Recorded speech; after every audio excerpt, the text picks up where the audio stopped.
Hey everybody, let's go ahead and check out the preview so you have an idea what we'll be doing today. Let's start with D minor, basic quarter notes for bar, then to F major, and now we're going to go to C major, and then to A minor. Here's the music, you can see it on the screen. We're going to add in some right hand rhythms, keep it pretty simple, but get some good music making here.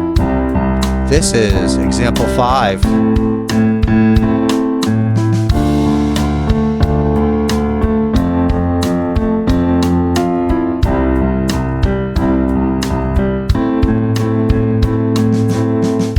Alright, so this lesson is for a learner who has some skill on the keyboard, meaning that you know the note names on the keyboard, you know the notes on the staff, and some basic rhythms. If that is completely new to you, this video is going to be difficult for you, so I'd highly recommend checking out my other videos that can get you set up so you can learn in a stepwise motion. Really important for me to say that right away. And if you're going through this video and you're understanding it, but you're still frustrated or confused, please reach out, because that's how we, the teachers, can help you. This lesson is basically in 2 parts. We have exercises, lessons, me providing tips, things that I've learned from other students where they have difficulty, and then there's the play along. If you're ahead of the game, you can just go ahead and check out the play along and go for it. And if you want, you can print out the PDF. I have the description and the link. Each exercise will go up a bit in difficulty, but I only change a little nuance at a time so it doesn't feel too overwhelming. When we have that big jump is where we can get really frustrated. The left hand is very simple at first, where we dive into the right hand and the hand shapes. Once we get that down, that can be applied through all the exercises. And then I change the left hand pattern a bit, and then when we get to exercise 5, it's a review of exercise 1, 2, 3, and 4. If you're doing well with this, let me know, because this will be a series, and this is why I'm calling it study number 1, because I'll be building off of this. So let's go. All right, hand shapes. We're going to talk about hand shapes in the right hand first, because once we get the hand shapes down, they apply to all the exercises. D minor, second inversion, first measure. 1, 3, 5. I'm always going to speak from bottom to top, that's important to know. And then second measure is F major, first inversion, 1, 2, 5. Third measure, this is where the fingering gets a little interesting and it is suggestive. It is C major, second inversion, 1, 2, 4. Finishing up, fourth measure, our A minor, 1, 2, 4. A minor acts as the 5 chord, so we go back to D minor. It's going to resolve to there. I'm going to go ahead and mention about the fingering that I'm using. I'm going to start from the second measure on beat 4. I'm using the 5 finger, 4, and then I just keep that 4 there, because the next measure, third measure, I am playing the chord. Some learners, because we've learned the inversion exercises and we have something to gravitate towards, that's important, we use this. So what happens is some learners will play and then they'll be like, oh, I gotta switch, and they think a lot, and what happens is their playing can get choppy. It is important to see what's the easiest in regards to economy of motion as far as where your fingers are going. Now we're going to go ahead and I'm going to play the right hand, and I'm going to subdivide the counts. You can see the counts in the first measure. Our smallest grid in this exercise and this whole lesson is going to be 8th notes. So everything lines up with the 8th notes.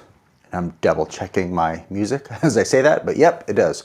So what we're going to do is with the right hand, 1 and 2 and 3 and 4 and 1, 2 and 3 and 4 and 1, 2 and 3, 4 and 1 and 2 and 3, 4, and then repeats. I'm going to play both hands slow, but before I do the bass line, we have our 4 on D, and then it's going to be quarter notes, and then the 2 is on F, and then the 5 on C.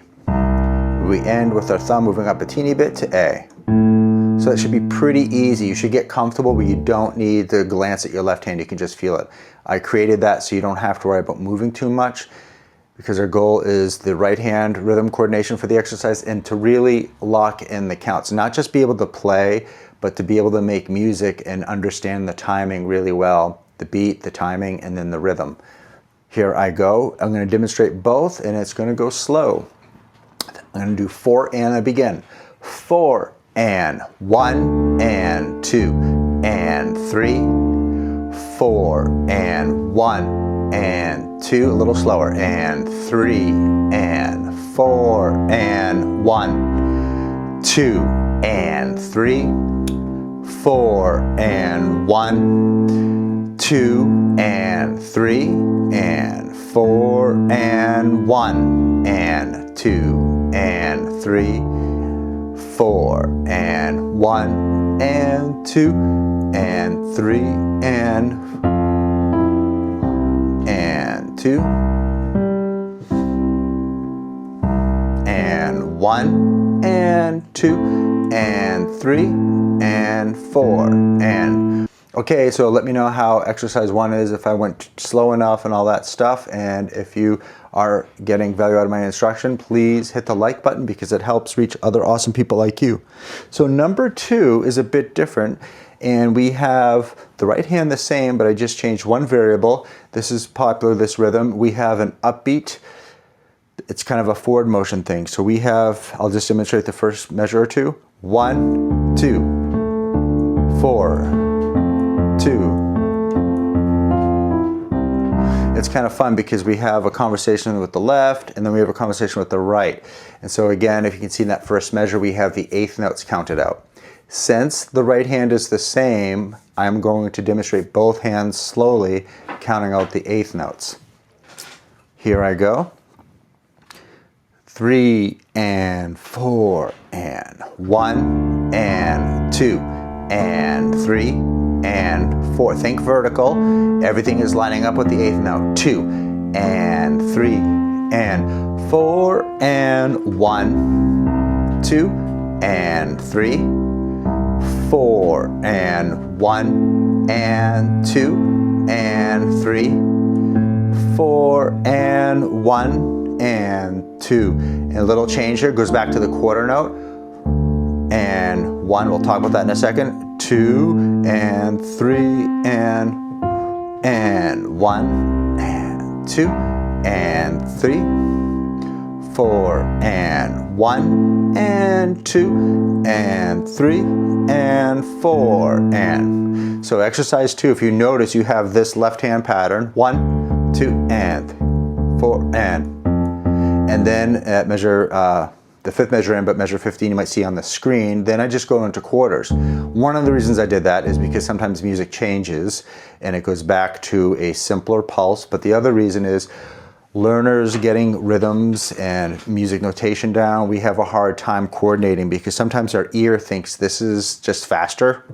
2, 4. It's not, the timing is the same. So we have measure 1, 1, 2, 3, 4, 1, 2, 3, and now I'll play measure 15. 1, 2, 3, 4, 1, 2, 3. You really have to hear the difference, and you can hear the difference if you're keeping honest with the beat. Again, counting out loud. Many music teachers say that thousands of times. Let's look at exercise 3. 3 is a great one because you have to think everything should line up. Generally, this is a popular bass line, and some learners will play 3 a little too fast and it gets sloppy. So this is what not to do. We'll go. Okay, so that was over an exaggeration, but you want to make sure that you're really honest and keeping things clean. And how do we do that? Like I've said in other videos, we're going to slow it down, and I think I got a little guest star coming in. We're going to have a hi-hat sound too. 1 and 2 and 3 and 4 and 1 and 2 and 3 and 4 and 1, 2 and 3 and 4 and 1, 2 and 3, 4 and 1 and 2 and 3 and 4. Repeats. 1, 2 and 3, 4 and 2 and 3 and 4 and 1, 2, and 3, 4, and 1, and 2, and 3, and 4, and... All right, I do have a play along. My microphone was about to fall off, so I might have played a wrong note. I was trying to coordinate my mic not falling off. Guess you don't need to know the full details of things. However, when I was playing it, I was thinking one of the reasons learners get frustrated is they don't take that time to go slower. And that is a quarter note equals 40, by the way, and the hi-hat was playing the eighth notes. But if you're getting that down, then you slowly speed it up. So now we'll try it without the hi-hat. I'll go a little faster, and this time my microphone won't fall off. All right. 1 and 2 and 3 and 4 and 1 and 2 and 3 and 4 and 1, 2, 3 and 2 and 3. Everything's lining up, and 1 and 2 and 3, 4 and 1, 2, 3, 4 and 1, 2, 3 and 4 and 1, 2 and 3, 4 and 1, 2 and 3 and 4 and... That's when you're having fun, when you know you can play it fast and you're comfortable, you're understanding how the notes are lining up. After we get that down, we build more music, meaning that sometimes I'll hear the right hand that should play a little louder, I might bring out a bass note a bit more, and that's where a lot of fun begins. All right, number 4, if you don't play this one slowly, or if you're having a hard time with upbeats, you might get a bit frustrated. So we're going back to the world of the eighth note assistance by the hi-hat. And we are going to just work on the left hand for 2 measures. And 2, 3, and 4. See the count there? 1, and 2, and 3, and 4, and 1, 2, 3. Okay, now both hands, and 4, and 1 and 2 and 3 and 4 and 1, 2 and 3 and 4 and 1, 2 and 3 and 4 and 1 and 2 and 3 and 4. Back to quarters now. And just keep subdividing the eighth note. 4 and 1 and 3 and 4 and 1, 2 and 3, 4 and 1 and 2 and 3 and 4. All right, so now let's take a look at number 4 and talk about some things that you might run into. And one of them being is we're not used to playing this pattern. We've done a lot of downbeats, okay? We've done a lot of eighth notes. So you might have to just take it measure by measure, and then if that's still confusing, beat by beat. And if you do this just for 3 to 4 minutes every day, you'll see a big result after 6, 7 days. The big result meaning you'll start understanding it. If you put the time in slowly but don't come back to it for a week or 2, I know life happens, you will end up, you need to go back to where you started. That's just how our brains work. So we want to put the time in, and it's being consistent, and don't worry about how much time, just a little bit. So if I do the first one, exercise 4, 1 and, okay, the next one lines up together, and then the right hand, and 4 and 1. All right, I know it sounds like, oh, really not making music yet, but your brain is eating the music, and then after you eat it, you can enjoy it and play it. 1, 2, 3, 4, and 1, 2, 3. And after a while, you're going to feel this forward motion with the left hand. 1, 2, 3, 4, 1, 2, 3, 4. And if you get frustrated and you don't feel like you're making any progress, take a break, come back to it. All right, number 5 is a lot of fun. It's basically a celebration of your work from exercise 1, 2, 3, and 4. I mix things up, and I also have learned this from many other students. If you feel comfortable, everything that we've done, you can kind of make up your own patterns, or go ahead and take some of the patterns that I've taught you in these exercises and just kind of jam on stuff. If that's too overwhelming, that's fine. That takes a bit of time, a little more experience with music learning. But there you go. 2, 3, 4, and 1, 2, 3, 4, and 2, and 2, and 4, and 1, and 4, and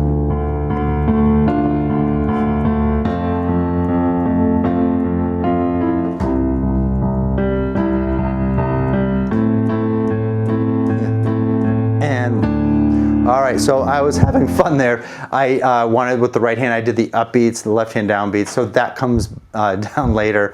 But you could tell that I added different articulation as well as some dynamics. And when you're playing around, that is being creative, you're having fun, it's not a loss of time, you're motivating, you're getting enjoyment out of your practice. That's really important. So again, let me know if this helps. Hit that thumbs up button and let's go to the play along. Yeah.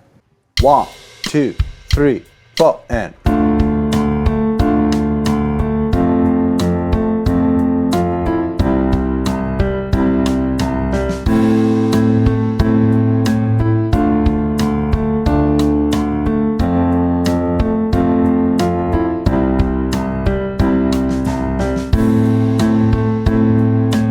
One, two, exercise 2, and.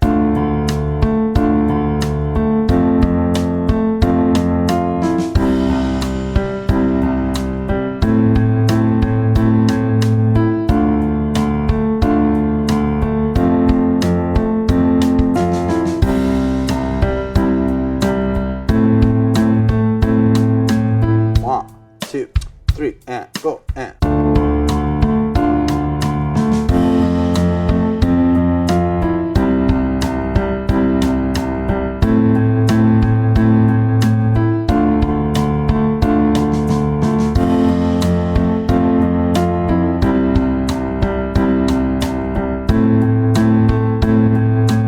One, two, exercise 4 and.